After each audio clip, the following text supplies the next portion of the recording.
All right, you guys, for this video, I'm going to be showing you how to find a photo, add a grid to it, and save it so that you can print it and use it as a reference image. So starting out, the first thing that you need to do is to find a black and white photo that you want to try and redraw. So a really good place to start is just simply searching black and white photography in Google. If you go to images, it's going to give you a whole bunch of cool stuff that you could use as a reference.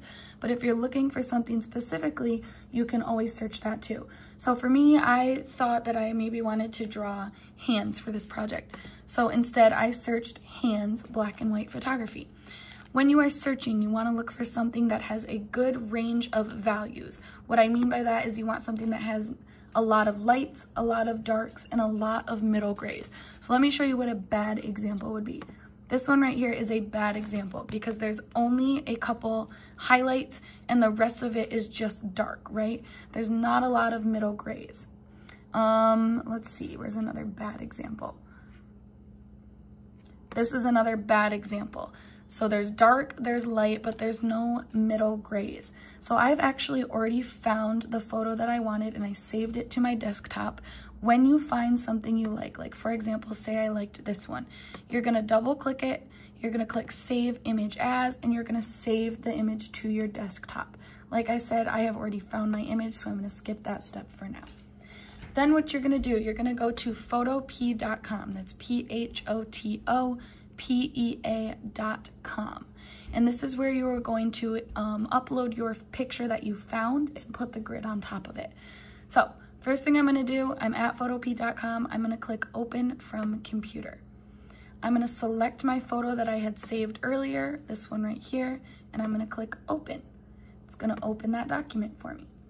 Then I need to put my grid on top. So if you go back to Schoology, in our grid and shading unit folder, there is a resource that says 9x12 clear grid. I want you to click on that and save this to your desktop as well.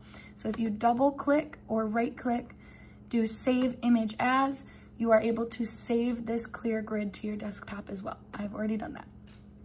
Once that's saved, you're gonna go back to Photopea. You are going to click File up here in the corner. Let me turn this so you can see what I'm doing. File up here, okay? I'm clicking File.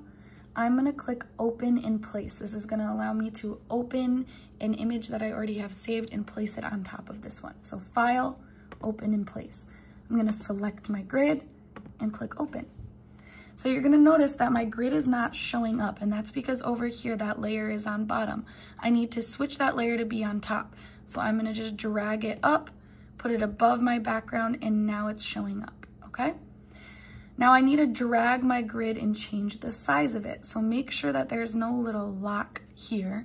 If there's a lock, you need to click it to unlock your grid so that you can change the size. And then I'm just gonna drag this corner and move my grid so that the area of the image I wanna draw is inside of the grid.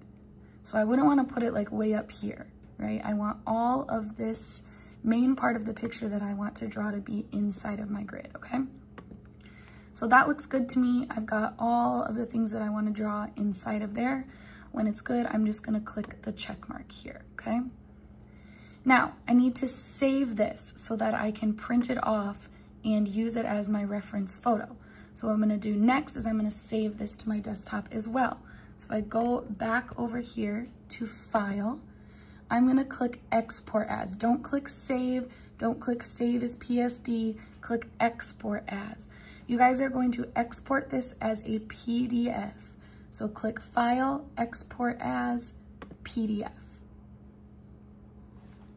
Then up here, it says name. You're gonna give your project a name. So I'm gonna name this Photo with Grid, because I've already saved my photo, I've already saved the grid. This is my photo with my grid, okay? Making sure that it says PDF. I'm gonna ignore all this good stuff and I'm going to save it, okay? So that saved my photo to my desktop right over, let's see, it's over here, Photo with Grid. So when I open this up, maybe technical difficulties. I can print this. And you'll see I've got my image there with the grid on top. I'm not gonna worry about all this extra space because I can just cut that off later or ignore it. And then you guys are gonna be printing these to the high school art lab. That is the black and white printer in Mrs. Mathis's room. And that is the last step, is printing, and then we move on to drawing and shading, which I will show next.